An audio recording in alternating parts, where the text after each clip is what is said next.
So this one is going to hit a little different, and with 10 years under my belt, I've seen the industry grow and thrive. I've also made lots of mistakes and had lots of wins. That said, I decided to make a list of 10 major takeaways and some hard truths to digest. So let's tear the band-aid off, I guess. 1, your designs suck. You're amazing, you're a graphic designer, blah, blah, blah. Well, guess what? I was a graphic designer for almost 10 years before I even entered the world of print on demand. And one of the hardest pills to swallow was that while my designs were good by all design standards, they weren't always good for the particular niche, particular target customer, or even a certain platform. Case in point, the Etsy shopper has different wants than the Amazon shopper, and they'll usually be looking for a different aesthetic or design style. We see this one in the groups all the time too. I have 100 listings or 200 listings or 800 listings, and my designs are good, but I'm not making sales. So I need SEO help. Now, there's no logical reason to assume your designs are good if they're not selling. And then people offer up all kinds of tips and everyone just sort of skirts around the fact that the designs suck because you announced that you believe that they're good and nobody wants to hurt your feelings. Listen carefully here, it's time for some tough love. If you have 100 or 200 designs up and it's been a few months, your designs are either not good enough or they're not being displayed properly.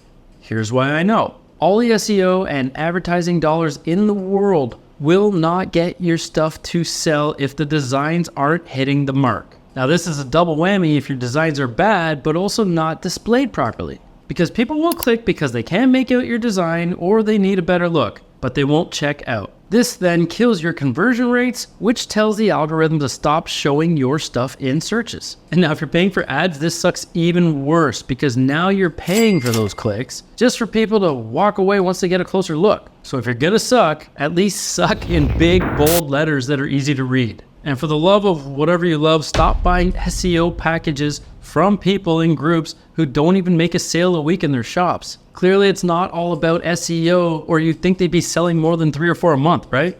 Number 2, it's not about you. Just because you won't pay $30 plus $8 shipping for a t-shirt doesn't mean your customers won't. You gotta stop it with these self-limiting beliefs because you're also limiting your profits. Raise your prices so that you can afford to have at least a 25% off sale and still be making money. Then charge shipping, because the 25% comes off the ticket price, but not the shipping fee. So it gives you a chance to recoup some of that money. Number 3, speaking of self-limiting beliefs, I don't ship outside the USA or whatever your home country is because of taxes or because of fees or it's too confusing or it's hard. Stop it. No, it's not too hard. You're just afraid of the unknown, and we all are. It's okay, as long as you don't let your fears win. I have a whole video on how to ship to other countries that breaks it all down easy peasy that you can check out here. Number 4, and speaking of fears, how do you set your Christmas deadlines? Afraid of disappointing customers, right? So let's blast it all over your shop that you don't offer refunds and that there's Christmas cutoff deadlines, right? Wrong. This creates unnecessary friction and makes people think twice about buying from your shop. You want to instill confidence here, not create doubt where there would otherwise be none. They don't read them anyway.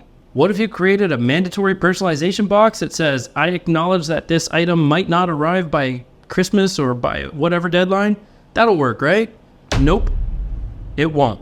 It creates even more friction because you're making it even more difficult for people to check out. And it adds confusion when they can't figure out why they can't add it to their cart because they're getting some weird error because they never read your personalization box anyway.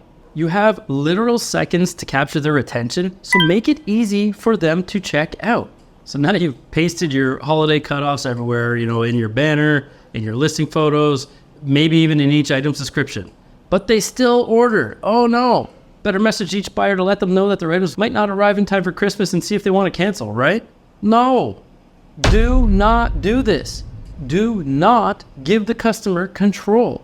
I can't stress this enough. Do not give the customer control. If you make no promises, you'll have no promises to keep. You can't control shipping deadlines. You can't control inventory. You can't control whether or not there's an accident in front of the USPS truck. This brings me to number 5 is, gotta reiterate, do not give the customer control. Let's say you do personalization. Here's 3 scenarios that should make life easier. A, do not send mockups for approval. Tell them it'll look exactly like the picture in the listing, but just with their text or wording exactly how they've spelled it. Same bold font, same colors, same upper and lower case, etc. B, what if you want to sell actual custom designs? The easy ones to stop selling them because the 5 to 8 extra bucks you're going to make on that is not worth the 2 or 3 hours it takes to make the custom artwork, because working 3 hours for 15 bucks is $5 an hour, and it's trapping you in your business rather than allowing you to work on your business. And C, if you must send them approved, give them a deadline for changes. That way you retain control. You need to process orders quickly and efficiently, especially in Q4 when there's all kinds of delays that are pretty much imminent. And giving up control and waiting on a customer throws all kinds of monkey wrenches unnecessarily into the mix. Number 6 is all the bad advice in the groups. I put my shop on vacation mode for the last 3 weeks leading up to Christmas so I'm not too overloaded. What? This is literally the highest 3 sales weeks of the year. Dumbest advice ever. Your fears of seeing orders come in like mad can create anxiety for sure. That's normal, and it happens to all of us. It's because that anxiety makes us think of all the potential negatives that come along with an influx of orders. And our brains are naturally wired to protect us from hurt and stress by keeping us in our comfort zones. It's why it's called a comfort zone.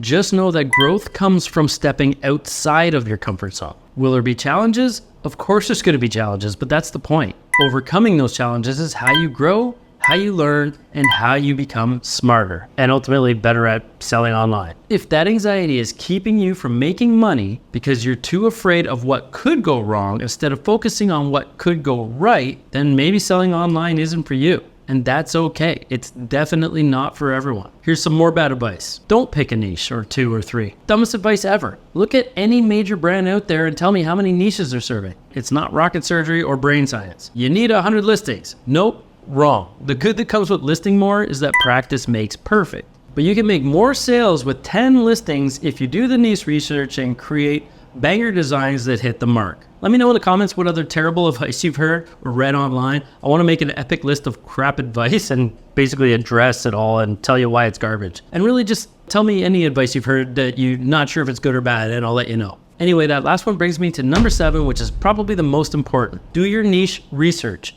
Everything becomes easier to design for if you know the niche or niches inside out. You'll know the inside jokes for the niche, which make great text-based designs.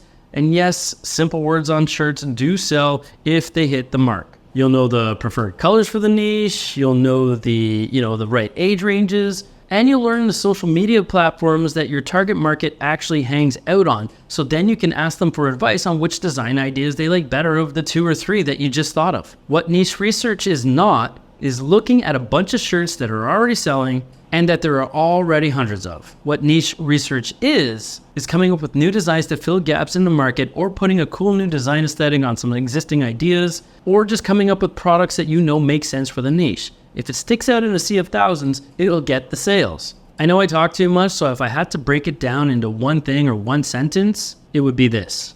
The goal of niche research should be to learn and absorb enough to be able to have a conversation on the topic. Number 8, there's no single right way to do niche research, and you can't force it. I definitely suggest starting with niches you're interested in yourself, since that's pretty much the easiest way to get started, or talk to other people to get help with insights or knowledge into their areas of interest. I have a video on this too here, but it should be organic and fluid, not step 1 do this and then step 2 do this. But if you're struggling to come up with designs for the niche, you're probably definitely overthinking it. For most of us, rabbit holes are the absolute enemy of productivity. But when it comes to niche research, rabbit holes are your friends. Click here, click there, have fun with it.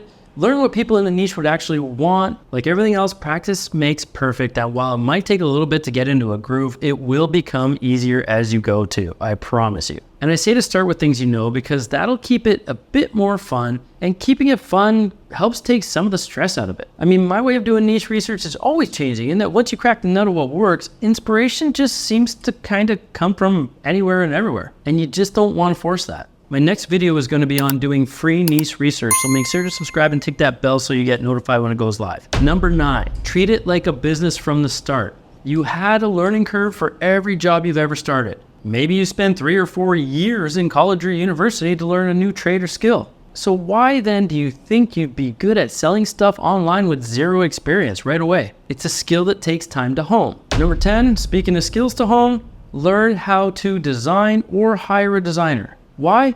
2 reasons. Because not all designs fit all products. And 2, because restart this video and see number 1. That's it. Show me some love and we'll see you in the next one.